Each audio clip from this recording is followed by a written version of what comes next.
Here's the thing, everybody.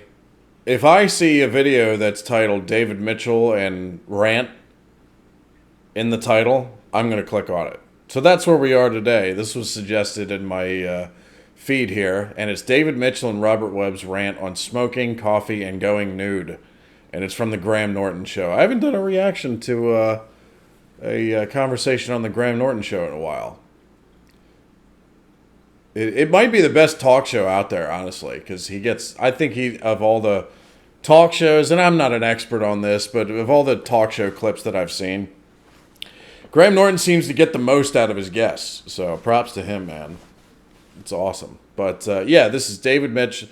It says David Mitchell and Robert Webb's rant on stuff, but I'm going to assume that the majority of it is David Mitchell going on a rant, and I love a good David Mitchell rant. I could listen to him talk all day and night, man. He's a very interesting guy, and sometimes his rants, I'm like, man, that's a little out there, and then some of his rants, I'm like, you know what? He's probably right about this. So let's find out if he's going to be right about something in here.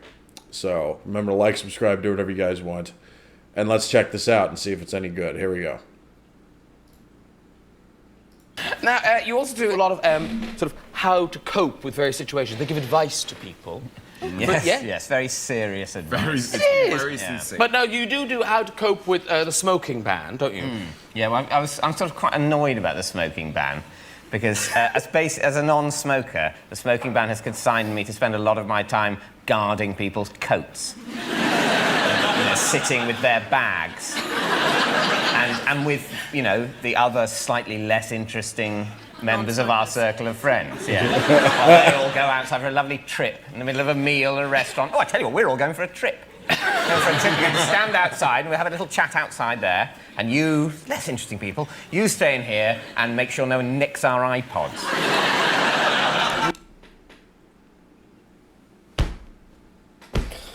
Oh, God, man.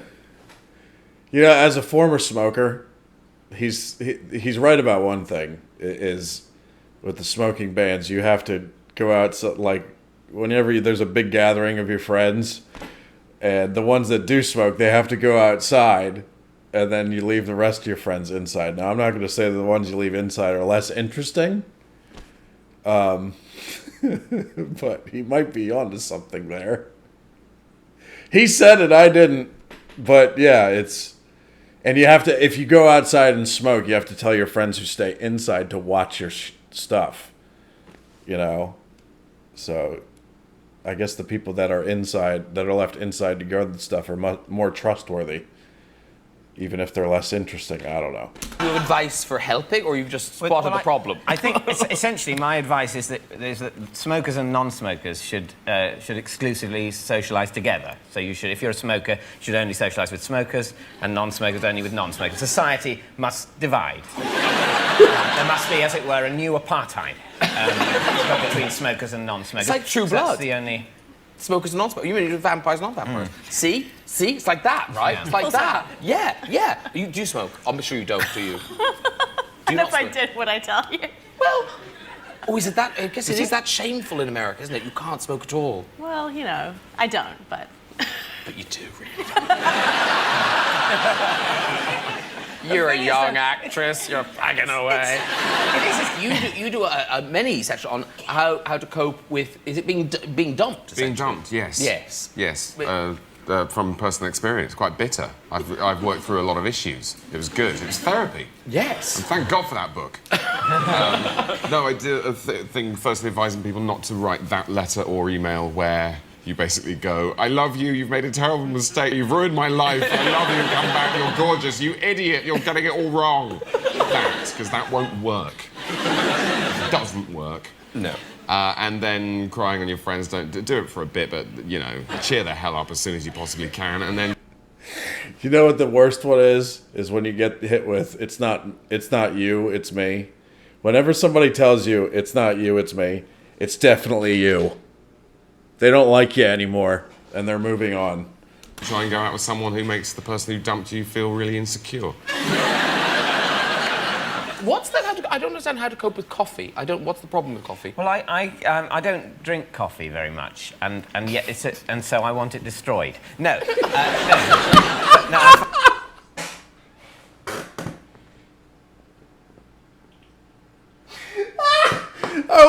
destroyed. Yo. Oh my god. Dude, I honestly, like, I just love how he goes from 0 to 100 in that. But there was a long time where I was like, I never drank coffee. I don't even like coffee that much. But guess what? I'm drinking it now. I need to because I never sleep anymore. So coffee is like, and I don't drink. I get up, wake up, and I have one. That's it's not like, you know, I'm addicted to coffee or anything. Maybe I am. I don't know. But you know, tea's the way to go, though.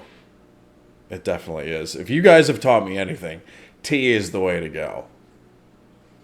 And it's actually funny because sometimes I mention tea, and there will be a few comments like, "Am I the only Brit that doesn't like tea?" Because I hate it. That there's some of you out there, but no, tea is so much better in my opinion. Anyway, sorry. I find that the amount people talk about coffee and where they're going to, are we going to go out and get some proper coffees, or you know, and this coffee tastes like coffee. This coffee is great. At last, a decent coffee. Well, that's a terrible coffee. And you go, isn't it all coffee? Why is it so complicated? People talk about Starbucks coffee as if, oh, it's disgusting. Obviously, Starbucks coffee doesn't taste like coffee at all. You go, doesn't it taste a bit like coffee? I mean, I'm sure it tastes more like coffee than it tastes like tea. And I feel excluded from that. And therefore I rage against it in a comedy Christmas book. I need that. Let me ask you, do you drink coffee? Oh, yes. Do you drink coffee? Yes, I do. Why don't you have a chat about where there's good coffee around here?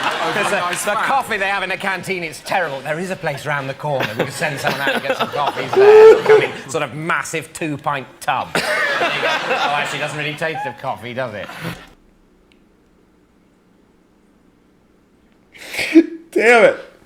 Damn it, yo. You see people who are addicted to coffee walking around with those massive, it looks like, you know, the mini warhead they're walking around with down the street. He's so right about that. Queen Boomer's got like 7 of them. And, Yes. and then, and this is very useful, I feel, Robert's given us a guide to how to cope with nudists. Oh, Yes. Yeah. Oh, yes, of course, in your line of work. Very handy, yeah. Please do tell. Oh, no, just that I seem to have spent a lot of time around nudists by accident. I was in that film and I had to talk to them, and God, they won't stop talking about it. To be fair, I did ask them. Yeah. And also, you were naked talking to them most of the time. In the film, what? In Confetti, that's in Confetti. Yes. Yes. Oh, good. I think that story is so scary. Tell Anna. We did this film, we were playing a couple of naturists or nudists. Not me. No, me and David, we were buck naked. No, me and I've never been naked in my life, not even. What is this movie? How come nobody's ever suggested this movie to me? What is... they're both nudists? Or hang out with nudists? Tell Anna. We did this film, we were playing a couple of naturists or nudists. Not me. No, me and David, we were buck naked. No, me and I've never been naked in my life, not even alone. No, I was born with little +4s on. We were in a film, we were playing nudists, and the director said that, don't worry, your bits will be pixelated in the final film, and then they weren't. When did you find out? When you just went to see the film? At the screening of the film. It was silly. Imagine that! Imagine that! They probably were so mad. Just in front of Jessica Stevenson, and she kind of turned around and went, That's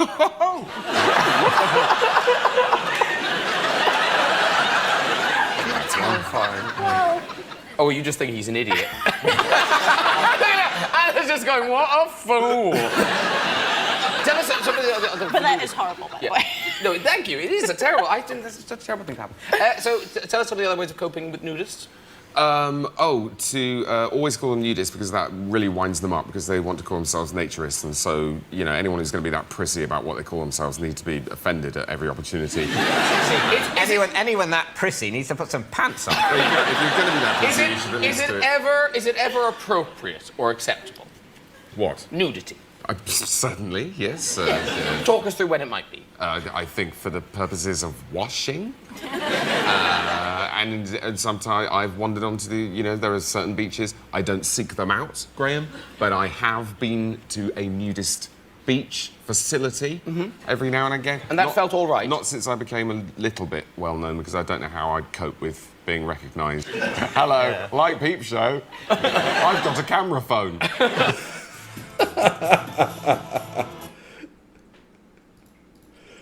Yeah, I loved Peep Show. There's going to be someday, maybe not this year, but there's going to be someday when I return to it. It was so good. Peep Show was absolutely brilliant. I love it. Oh, good stuff. Well, there were some rants in there, that's for sure. And it was nice to hear Robert Webb rant a little bit. So, it sounds like at this point in time, because this looks like it was filmed 15 years ago or something. Because they had Anna Paquin on, who was on True Blood. I watched like a season or two of that before I was like, all right, this is enough. But, yeah, so this was probably when they were still doing Peep Show at one point. And it sounds like they're two halves of the same brain. So it makes sense that they did a lot of stuff together, these two guys, David Mitchell and Robert Webb. But David Mitchell's rant on smoking resonated with me so much because as a former smoker and now a non-smoker, it's like you see both sides of it now, and it's funny. But we don't need to be separated, I don't think, because that just divides us even more. So, anyway, good stuff. I hope you enjoyed that reaction, and like, subscribe, do whatever you guys want, and I will see you again soon. Have a great day.